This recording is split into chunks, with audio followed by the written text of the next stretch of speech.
Narsingdi doctor সজীব সরকার উনি পেট্রোবাহিনীর গুলিতে নিহত হয়েছেন, শহীদ হয়েছেন। আমরা ওনার কবর জিয়ারত করতে গিয়েছিলাম। আমরা ওনাদের পরিবারের সাথে কথা বলেছি, আমাদের পক্ষ থেকে সহযোগিতার আশ্বাস দিয়েছি।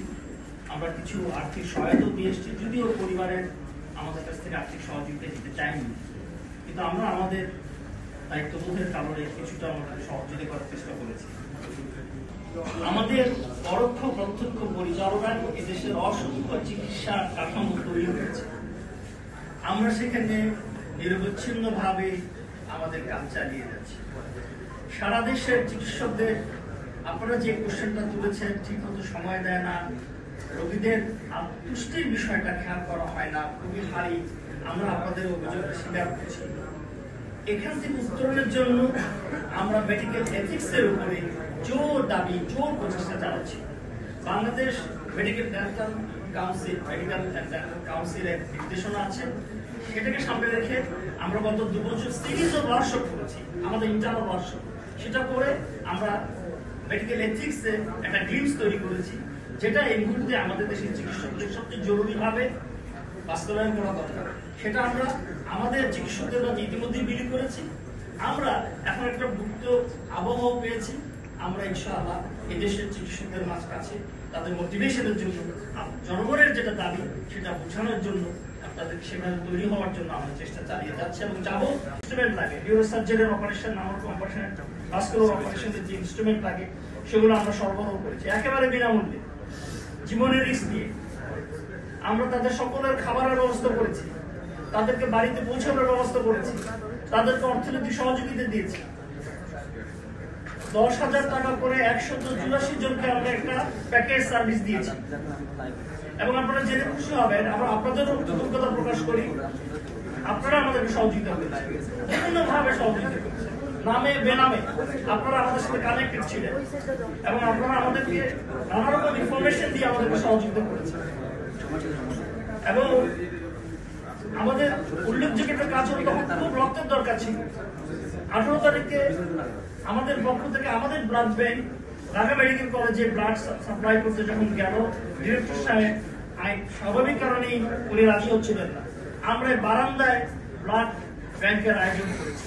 105 জনকে 105টা ব্যাগ রক্ত আমরা 18 তারিখে দিয়েছি। এটা দেখার পরে সন্ধানী নেমে এসছে, আমাদের সাথে কাজ করেছে এবং ওই 4-5 দিনে আমাদের প্রায় 600 ব্যাগ, 600-এর বেশি ব্যাগ রক্ত আমরা ব্যবস্থা করে দিয়েছি। সেটা আপনারাও সহযোগিতা করেছেন, সাধারণ মানুষের সহযোগিতা করেছে, ছাত্র জনতা সবাইকে সাথে নিয়ে আমরা কাজ করেছি। খুবই ইন্টারেস্টিং হলো, ঔষধ কিনতে যখন আমরা গিয়েছি, আমরা ওষুধের দাম আপনার 1200 টাকা হলে 500 টাকায় ওষুধ দিয়ে দিয়েছে, 500 টাকায় দোকানে ওষুধ দিয়ে দিয়েছে। এটাই কিন্তু বাস্তবতা, এটি হয়েছে।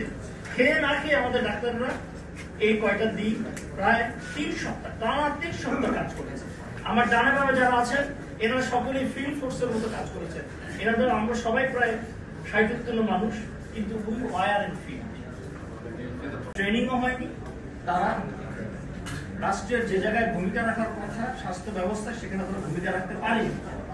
আমরা চাই যে এ ধরনের যারা আছেন আমাদের পদবঞ্চিত এবং বৈষম্যের শিকার, তাদের জন্য অতি দ্রুত প্রমোশনের ব্যবস্থা করা, সেটা দ্রুতাপেক্ষ প্রমোশনের ব্যবস্থা করে তাদেরকে, যেমন করে জেনারেল ক্যাডার সিস্টেমে যেটা হয়েছে, আমরা স্বাস্থ্য ক্যাডারও সেটা দাবি জানাচ্ছি।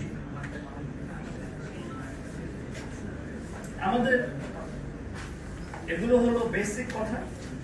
এর বাইরে যেটা আমাদের চিকিৎসা, দেশের স্বাস্থ্য ব্যবস্থার উন্নয়নের জন্য যেটা দরকার, আমাদের বিভিন্ন জিপি পৃথিবীর সব দেশেই যেন এগুলো গ্রহণযোগ্য হয়, সেজন্য যথাযথ প্রক্রিয়া শুরু হয়নি, তার হাত থেমে গেছে, বাধাগ্রস্ত হয়েছে, অন্য কাজে ব্যস্ত থাকার কারণে এই বেসিক কাজগুলো হয়নি।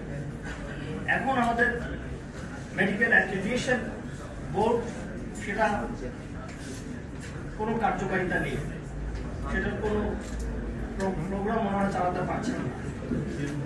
সেখানে আমরা দ্রুত এটা ডিরেক্টর নিয়োগের জন্য আমরা সুপারিশ করছি সরকারের কাছে, যেন আমাদের এখানে বিদেশি ছাত্রছাত্রীরা পড়তে আসে, তাদের যদি বাইরের দেশে তাদের যদি অ্যাক্রিডিটেশন না পায় তাহলে আমাদের এই অর্থনীতির এই খাতটা মুক্ত করে পড়বে। সেজন্য এই জায়গাটাতে আমরা দ্রুত কাজ করতে হচ্ছে, সেটা আপনারা আমাদের দাবিতে দেখেছেন, আমরা বলেছি। এগুলো হলো আমাদের বেসিক কথা। এছাড়া আরো অনেকগুলো কথাই আমরা বলেছি যেগুলো এই সময়ের জন্য দরকার। ফ্যামিলি প্ল্যানিং এর ইস্যুটা এটা একটা বড় ইস্যু হয়ে দেখা দিয়েছে। ফ্যামিলি প্ল্যানিং যারা চিকিৎসকরা কর্মরত আছেন তারা নানা রকম বৈষম্য শিকার, তারা এই বৈষম্যের অবসান চান, তারাও আপনাদের সামনে কথা বলবেন, প্রেস কনফারেন্স করবেন। আমরা তাদেরকে বলেছি যে আপনাদের বক্তব্য নিয়ে সরাসরি জনগণের সামনে আসেন, পত্রিকা প্রেস মিডিয়াতে আসুন।